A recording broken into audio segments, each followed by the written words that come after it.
नमस्कार मित्रांनो, स्वागत आहे तुमचं माय गव्हर्नमेंट ट्रॅक अकॅडमी या यूट्यूब चॅनलवरती.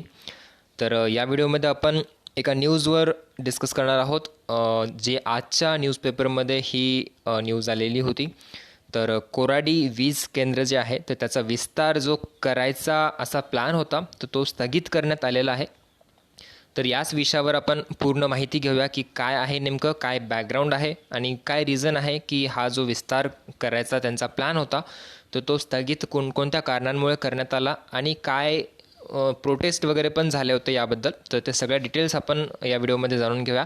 बट त्याआधी जर तुम्ही चॅनलवरती नवीन असाल तर चॅनलला सबस्क्राईब करा, बेल आयकॉन प्रेस करा, जेणेकरून अशाच प्रकारचे अपडेट्स माहिती तुमच्यापर्यंत पोहोचेल. चला तर स्टार्ट करूया. तर सर्वात आधी ही आजच्या न्यूजपेपरमधली कटिंग आहे. कोराडी वीज केंद्राचा विस्तार बारगाळला. ठीक आहे. तर इथे फक्त आपण पूर्ण डिटेलमध्ये जाण्यापेक्षा आत्ता सध्याच्या स्थितीला आपण एवढं बघूया की तुम्हाला इथे दिसते या नितीन राऊत ऊर्जा मंत्री यांचं स्टेटस, यांचं सेंटेन्स आहे. तर त्यांनी काय म्हटलेलं आहे की कोराडी जे वीज प्रकल्पाचा विस्तार रद्द करण्यात आलेला नाही आहे, तो फक्त स्थगित करण्यात आलेला आहे. ओके, रद्द नाही झाला आहे, फक्त स्थगित करण्यात आलेला आहे. आणि पर्यावरणाच्या मुद्द्यावर या विस्ताराला विरोध ऑलरेडी होताच. कोराडीचा विस्तार होणार नसेल तर तेथील प्रकल्प नाशिक किंवा अन्यत्र नेता कामा नये अशी भूमिका मी मंत्रिमंडळात मांडली. नागपूर नजीक 500 मेगावॅट क्षमतेचा सौर ऊर्जा पार्क उभारण्याची मी आग्रही आहे. तर असं स्टेटमेंट दिलेलं आहे डॉक्टर नितीन राऊत जे ऊर्जा मंत्री आहेत त्यांनी. ओके, तर बेसिकली काय कळतं की कोराडीचा वीज केंद्राचा विस्तार होता तो स्थगित करण्यात आलेला आहे, रद्द करण्यात आलेला नाही आहे. अजून प्लॅन होऊ शकतं, अजून फ्युचरमध्ये काही डेव्हलपमेंट होऊ शकते. तर बेसिकली आपण आधी याचा बॅकग्राऊंड जाणून घेऊया आणि परत या न्यूजवरती येऊया. तर काही दिवसांपूर्वी, म्हणजे ही न्यूज आहे 7 फेब्रुवारी 2020ची. तर काय न्यूज होती की कोराडी औष्णिक वीज केंद्रातील युनिट क्रमांक 8, 9 आणि 10 तर या तिन्ही युनिटमधून जे प्रदूषण पसरत आहे तर त्याच्याबाबत केंद्रातील पर्यावरण मंत्रालयाने कडक भूमिका घेत महाजेनकोला नोटीस बजावलेली आहे. ओके, तर ही नोटीस काय आहे, कशा प्रकारची नोटीस आहे, कुठलं जे पोल्युशन आहे त्यांना रोखण्यामध्ये संदर्भामध्ये आहे, हे सगळं डिटेलमध्ये बघणार आहोत.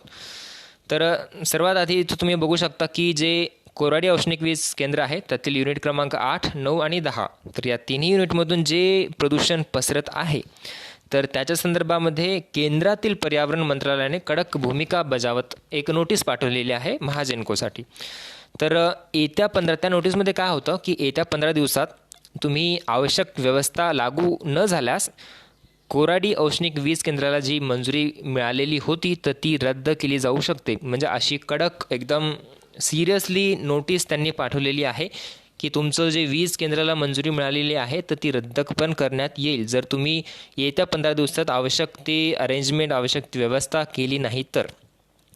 तर नेमकं काय आहे की 2010मध्ये काय झालं, कोराडी औष्णिक वीज केंद्रातील युनिटसाठी पर्यावरण क्लिअरन्स देण्यात आलं होतं. 2010ची गोष्ट आहे. ओके, तर 2010ला असं ठरवण्यात आलं होतं की जेव्हा हे स्टार्ट होईल तेव्हा जे प्रदूषण होणार आहे तर त्याला रोखण्यासाठी एक AGD सिस्टम असते.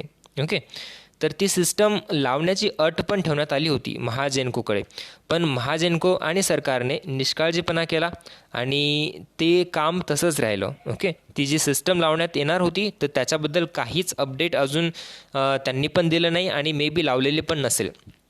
तर यामुळे काय झालं, प्रदूषण वाढत गेलं.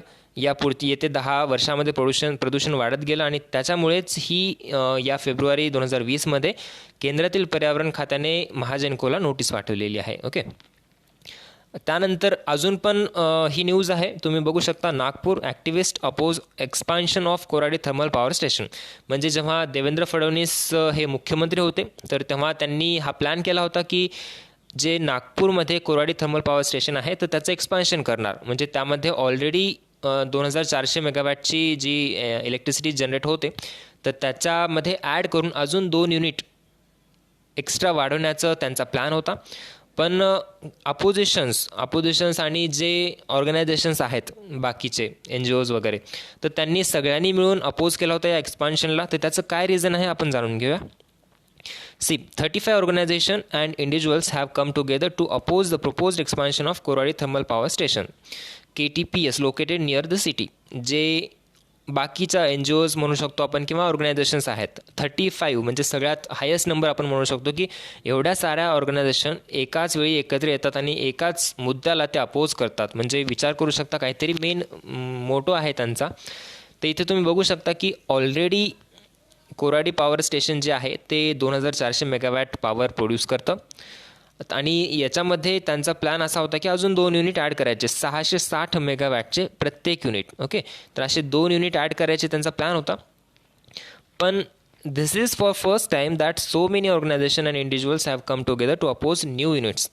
तर ही खरंच म्हणजे पहिली वेळ होती की एवढ्या साऱ्या मोठ्या प्रमाणामध्ये बाकीच्या एन जी ओज किंवा ऑर्गनायझेशन्स पुढे येणार आणि या महाजनकोच्या एक्सपान्शन प्रोजेक्टला अपोज करणार. ओके, तर काय रिझन आहे त्यांचं अपोज करण्याचं? तर पहिलं रिझन हे आहे की there is no demand for power in the state and already many thermal power plants are shutting down. Already काहीच डिमांड नाही आहे एक्स्ट्रा आणि जे काही आहेत पॉवर प्लांट्स बाकीच्या म्हणजे देशातले किंवा आपण महाराष्ट्रातले बाकीचे म्हणू शकतो तर ते ऑलरेडी शटडाऊन होत आहेत. Moreover Vidarbha is facing acute water shortage. Already पाण्याचा तर दुष्काळ आहेच. ओके, वॉटर शॉर्टेजची परिस्थिती आहेच. मग त्याच सिच्युएशनमध्ये जर ते पाणी आपण पॉवर जनरेशनला डायवर्ट केलं तर ऑब्व्हियसली विदर्भाच्या शेतकऱ्यांचं नुकसान होणारच. तर हे त्यांचं एक पहिलं रिझन आहे अपोज करण्याचं. अजून काय आहे की activist said that Nagpur had been rated as one of the most polluted cities in India. तर अशा जे प्रोजेक्ट आहेत थर्मल पॉवर स्टेशन्स किंवा बाकीचे पण काही, तर यामुळे नागपूर जे आहे already one of the most polluted सिटीमध्ये कन्सिडर केलं जातं आणि त्यामध्ये जर तुम्ही अजून भर टाकली कोल फायर पॉवर प्लांटची तर अजून तुम्ही विचार करू शकता की किती एअर अजून पोल्युटेंट होईल. त्यानंतर अजून तिसरं रिझन काय आहे की they also pointed out the Vidarbha produces 16,860 megawatt thermal power but consumes only 1,700 megawatt. तर तुम्ही विचार करू शकता की विदर्भ जे पूर्ण एरिया आहे तर तो 16,816 मेगावॅट थर्मल पॉवर प्रोड्यूस करतो पण कन्झ्युम किती करतो? 1,700 मेगावॅट, बरोबर. आणि जी बाकीची जी रिमेनिंग जी पॉवर आहे ती सगळी वेस्ट महाराष्ट्राकडे ट्रान्सफर केली जाते. ओके, तर त्यांचं असं म्हणणं आहे की तुम्ही जर बाकीची पॉवर जी आहे वेस्ट महाराष्ट्राकडे ट्रान्सफर करत आहात तर आणि पुणे डिव्हिजनमध्ये जास्त पॉवर कन्झ्युम होते एंटायर विदर्भापेक्षा पण जास्त पुणे डिव्हिजनमध्ये आणि तिथे एकसुद्धा पॉवर प्लांट नाही आहे. तर मग बेटर आहे की तुम्ही हे जे एक्सपान्शन करता ते तिकडे करा. तर हे रिझन्स आहेत याचे की त्यांनी एवढ्या 35 ऑर्गनायझेशन्स मिळून अपोज केलेत. तर एन्व्हायरमेंट इश्यू, पाण्याचा इश्यू, पोल्युशनचा इश्यू म्हणजे सगळे इश्यूज ऑलरेडी होते या एक्सपान्शन प्रोजेक्टला जेव्हा फडणवीस मुख्यमंत्री होते.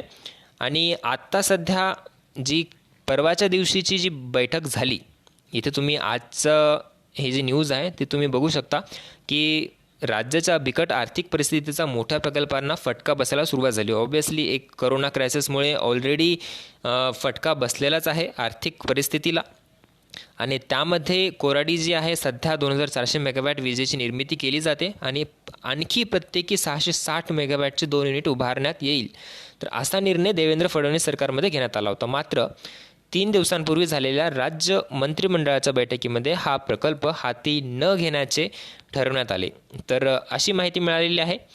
आणि त्याला खर्च किती लागणार होता तर ते 2 जे युनिट्स आहेत नवीन आणि सुपर क्रिटिकल टेक्नॉलॉजी जे जुने पण काही युनिट्स आहेत त्याच्यामधून जास्त पोल्युशन प्रोड्यूस होतं किंवा तयार होतं तर ते पण रिप्लेस करून त्या जागी जर सुपर क्रिटिकल टेक्नॉलॉजीची युनिट उभारण्याची जो प्लॅन होता तो त्यांच्या देवेंद्र फडणवीस जेव्हा सरकारमध्ये होते तेव्हा त्यांनी केला होता. आणि तेव्हा सगळ्या गोष्टीसाठी खर्च किती लागणार होता? 9,240 कोटी रुपये हा खर्च अपेक्षित होता.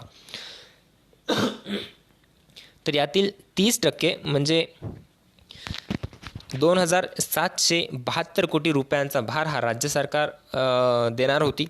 तर ऑब्व्हियसली करोना क्रायसिस आणि बाकीच्या या एन्व्हायरमेंट पोल्युशन या बाकीच्या सगळ्या गोष्टींमुळे तर हा ऑलरेडी वादामध्ये होता महाजेनको. आणि कोराडीतील नवीन युनिटला ऑलरेडी वीज निर्मिती म्हणजे महाजेनको, महाट्रान्सको आणि महाडिस्कॉम या तिन्ही कंपन्यांकडून तसेच होल्डिंग कंपनीकडून सुद्धा मान्यता मिळाली होती. आणि नंतर राज्य वीज नियामक आयोगाने सुद्धा या एक्सपान्शन प्रोजेक्टला मान्यता दिली होती. पण सध्याच्या जे परवाची जी राज्य मंत्रिमंडळाची जी बैठक झाली तर त्याच्यामध्ये हा प्रोजेक्ट आत्ताच हाती न घेण्याचे ठरवले. तर त्यामुळे असा एक अजून प्रश्न निर्माण होतो की कोराडीच्या पाठोपाठ नाशिक, चंद्रपूर, भुसावळ, परळी किंवा इत्यादी ठिकाणी जे सुपर क्रिटिकल युनिटची उभारणी म्हणजे करण्याचा त्यांचा प्लॅन होता तो पण स्थगित करण्यात येईल का? ओके, तर याचा बराच इफेक्ट होणार आहे. ऑब्वियसली म्हणजे मॅनपॉवरवर पण इफेक्ट होणार आहे. जर नवीन प्रोजेक्ट एनिवे 2 साईड आहे त्याचं. ऑलरेडी जर तुम्ही प्रोजेक्ट हा कंटिन्यू ठेवला तर त्याला जर तुम्ही पोल्युशन कंट्रोल करण्याची जर खबरदारी घेत असाल तर ठीक आहे. म्हणजे जे काही सिस्टम तुम्हाला लावायचे होते महाजेनकोला आधी, मग त्यांनी जास्त प्रमाणात किंवा पोल्युशन कंट्रोल राहावं इतक्या प्रमाणात जर ते सिस्टम लावले तर ते वेल अँड गुड. आणि त्याच्यामुळे जर एक्सपान्शन प्रोजेक्ट जर लवकर झाला किंवा नेक्स्ट इयरमध्ये जर त्यांनी अजून प्लॅन केला आणि डेव्हलप करण्याचा विचार केला तर मॅनपॉवरची पण गरज होईल. मग परत तुमचं रिक्रुटमेंटची प्रोसेस आली तर ते पण वाढण्याचे चान्सेस आहेत. पण आता सध्या तर या प्रोजेक्टला स्थगिती मिळालेली आहे. बघूया की पुढे काय होतं. नेक्स्ट यावरती काही जर अपडेट आलं तर मी तुमच्यासोबत नक्कीच शेअर करेन. पण अशाच प्रकारचे अपडेट्स मिळवण्यासाठी तुम्ही चॅनलला सबस्क्राईब करा, बेल आयकॉन प्रेस करा आणि व्हिडिओ आवडला असेल तर नक्कीच लाईक करा. Okay, so thank you so much for watching this video. Thank you.